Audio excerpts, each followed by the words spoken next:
Hey, what's going on, everybody? Welcome back to Mets Central, your source for everything New York Mets baseball. That's it. It's final in Miami. We got it. We did it. 6-5. Mets pull it out, win it in 12 innings in Miami tonight. We're gonna discuss it. We're gonna discuss the game, some game highlights, who did what, who didn't do what, and so on and so forth, man. So if you are orange and blue, if you bleed orange and blue like I do, you're a true Blue Met fan. You love Major League Baseball. You just love baseball in general. You are just a baseball enthusiast like I am. Hey, consider becoming a part of the community here at Mets Central. The only thing you have to do is subscribe down below. Make sure you comment on a regular basis, drop a like, and hey, also most importantly, don't forget to put on that bell notification. This way you don't miss out on any of my upcoming content Met related. So again, consider it. All right, so this is the deal, man. We pull out a 6-5 game. If you did not see my game preview or series preview videos, my game preview of this game, which I did earlier today, it's right here on the right-hand corner of the screen. Take a look at it. I did discuss on what would be the key points of the game or the key for the Mets' success tonight, and I did mention that Marcus Stroman needed to be the main guy. He needed to come in here, be himself, locate, have a great approach, have command and control of his pitches, especially his sinkers, his cut fastball. Then, of course, he has a changeup, which I mentioned that he does have a changeup. Doesn't throw it, statistics-wise. Look at his stats. He's not thrown it a whole lot. But, man, tonight he was very effective and threw that pitch, and it was good for him. So, again, man, kudos to Marcus Stroman, who had a heck of a game. His final numbers, he pitched 6 innings. He threw 89 pitches. He came out in the 7th, threw a couple of pitches, gave up a hit. Luis Rojas came out, took him out of there. Now, some Met fans are going to question that. I didn't really question it. I mean, like I said before, if you see my other videos, I'm going to discuss it often. I did travel baseball with youth from 12 to 17, ran a nice program for 17 years. I've been in a lot of competitive games, over 300 games sometimes a year would be among all the teams that I would coach. So a lot of experience there, and trust me, I think that wasn't a bad move. When you think about it, Stroman was at 89 pitches, just gave up a hit. Now you got the time run coming up to the plate, which obviously came back to haunt us with Gary Cooper hitting a 2-run homer off of Miguel Castro. But if you want to question Luis Rojas' move, 89 pitches, he may be getting to the point where he's probably going to get a little tired. If he goes another 10 more pitches, 11 more pitches, he's going to be at 100.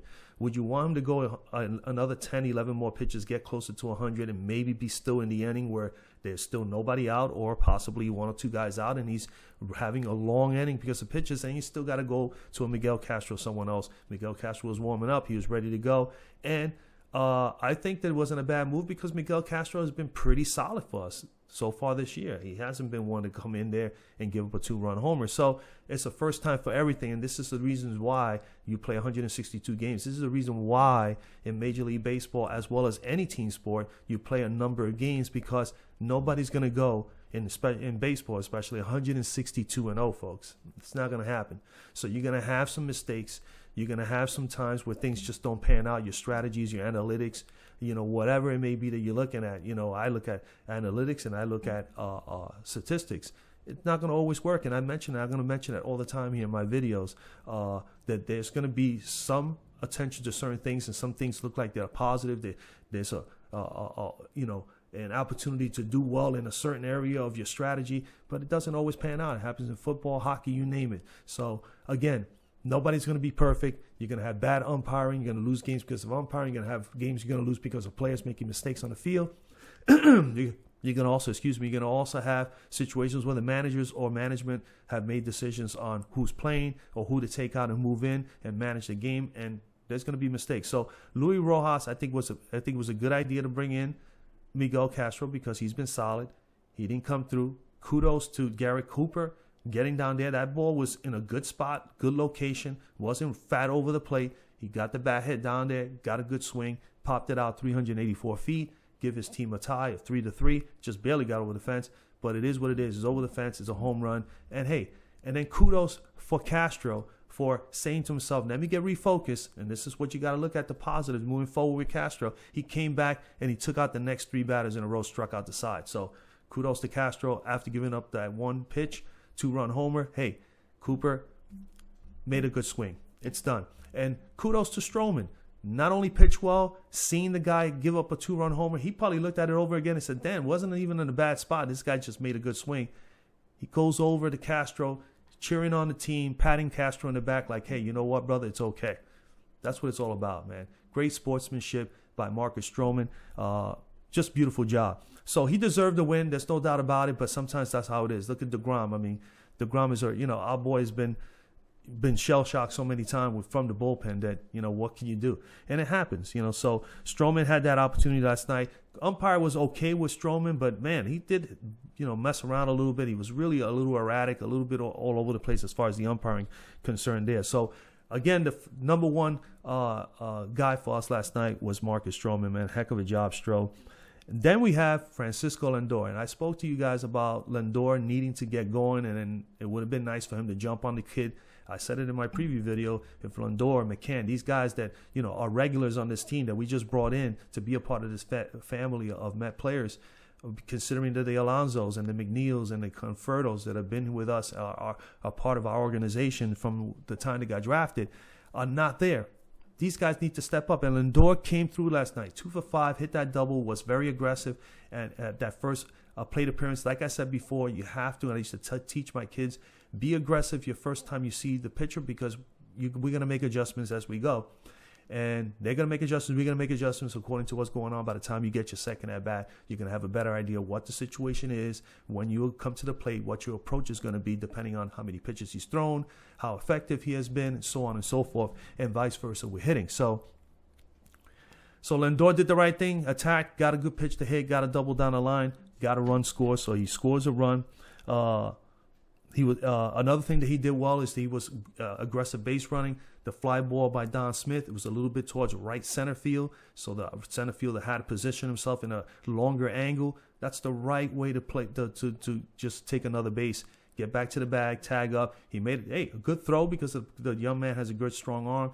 But nonetheless, it got by the third baseman. So a throwing error, Francisco was able to advance on the fly ball and be able to score on the throwing error. So good job by Lindor. That's how you get the ball rolling. So he finished 2 for 5 with an RBI, and of course he also made some great defensive plays. He had a couple of 6-6-3 double plays. One time, Don bailed him out a little bit on the scoop. Don was really good defensively at first base, but we know that's his natural position. Defense can win you games. We saw how Lee made those 2 running stabs on the outfield a couple of games back in Atlanta, and here Don Smith with the pick, and he's like, hey, you know what? I got you, Francisco, and it's just beautiful to see they're hugging each other. I just love it. I love it. That camaraderie is very, very important, and especially I like that they are all young guys. They all coming up, and they're making this magic all happen as young guys, 25, 26, 27-year-olds.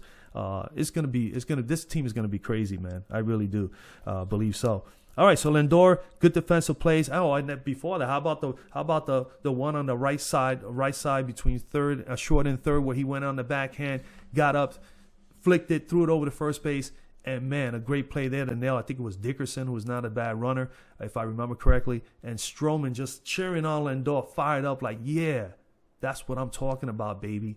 That's what it's all about, man. That is great to see. I like to see that. You got Stroman, who's really a high-energy guy, talks to himself, gets himself fired up. Then he goes to Lindor, and he's like, yo, man, what a heck of a fucking play, man.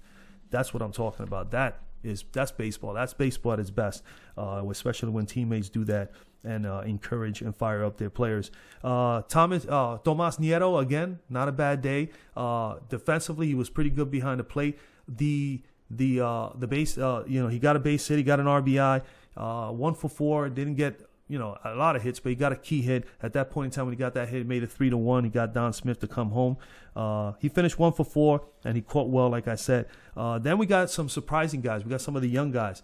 Khalil Lee coming up in the 12th inning, pinch hitting, hits his first big hit, double, and he's on base, and he brings in Don Smith. Don Smith scoring twice in this game with an RBI with deep right field. I think that was a great play, a great hit by Khalil Lee, man. Congratulations, kid. Welcome to the big leagues. You're showing that you got some speed, and you're showing that you can defend. So let's see if we can get that back going. And then Fargas, Wow, Fargas 2 for 5 last night, 2 RBIs. He had that big triple, tried to stretch it to an inside the park home run on the slip and fall by Adam Duvall in right field, and then he was nailed at the plate. But I would have sent him too. Why not? You know, you got that hit. It's big. We already scored the major runs. Why not? If you can get in there, 7-3. He got nailed. We were leading 6-3 at the time. He brought in Hager and Lee on that hit. Great job by Fargas, man. And he's looking pretty good too. That's a good start. This is what it's all about. Guys have to step up and make things happen. And again, I mean, you know, those are the key highlights of the game. I think Stroman was the big one. Seeing Francisco Lindor go 2 for 5. This young man coming through here in the 6th inning. Somebody's got to come through at some point. It was his time to shine, and he came through. So 2 for 5 for him, and Lee 1 for 1, Nieto 1 for 4. And then when you go, you got to give some kudos to Trevor May. He was getting bad calls by the umpire. Should have got out of that inning. I think it was the 8th inning. Struggled a little bit. 32 pitches, longest outing for him for the year. That's a lot of pitches for a guy not normally throw 30-somewhat pitches. But I love the bulldog mentality, man. Trevor May, yo, dude, you fucking were beasting, man. You came out there, you fell behind, you were having trouble with the umpire. He definitely shortchanged you a number of times. But the bottom line is you hung in there, you gutted it out, and you went deep in those counts, but you came in there and you got those last 2 outs. You struck out those last 2 batters. That was heck of a bulldogging effort by you. Kudos to you, man. Hopefully your next time out you get better umpiring calls and you only have to throw maybe 15 pitches to get out of your inning. But again, this is what it's all about. Guys have to step up. Things have to happen. So those were the key plays of the game, man. That's the recap, of today's 6-5 win, man. Hopefully, man, we can come out and produce a little bit better going into today's matchup. It's tough going into, to tomorrow's matchup. It's tough to determine who they're going to pitch tomorrow. That's going to be the hardest thing. I'm going to do what I can and maybe possibly have a game preview video if I can get it early on. I know I'm going out tomorrow evening, so maybe I might not be able to watch the game entirely and do a game recap. Who knows? I'm going to do what I can to get a game preview and a game recap for tomorrow's game 2 against the Marlins. But if I don't, then I will be definitely doing something on Sunday due to the fact that I do have some plans tomorrow. But nonetheless, man, a great win by our beloved Mets, man. Let's go, baby. That's 1 in the books. Let's go and get number 2 tomorrow. Hopefully we decide who's going to pitch, if it's going to be Yamamoto, if it's going to be somebody else, if it's going to be a bullpen by committee type of thing for the first 4 or 5 innings, because I definitely don't want to see Joey Lucchesi start. So I'm hoping that is not the case. I'd rather see Yamamoto and give somebody else a shot. Lucchesi has had his opportunities, and me personally, I don't think he's good enough. I mean, that's just me. He hasn't shown enough to be consistent to be able to get the ball as a starter. But again, it is what it is. We'll see what Luis Rojas does, or what decision he makes. But that's basically it, folks, man. That's the recap show, man. Again, I hope you like. Make sure you drop a like. Consider subscribing to the channel. Becoming part of the community. It's a brand new channel here at Mets Central, man. I would love to see you guys here so we can chit-chat, talk Mets baseball, talk MLB related. Of course, I'm also going to be covering time to time once a week. I'm hoping to do a recap show of how the minor league system is doing and be able to touch upon a few players that I think have prospects that are very close to maybe being a part of this team in the near future. So again, basically that's it, man. Enjoy the rest of your night. Let's go fucking Mets. Let's get this. Let's go and get number 2 tomorrow. I'll see you guys on the next video, man. Peace out.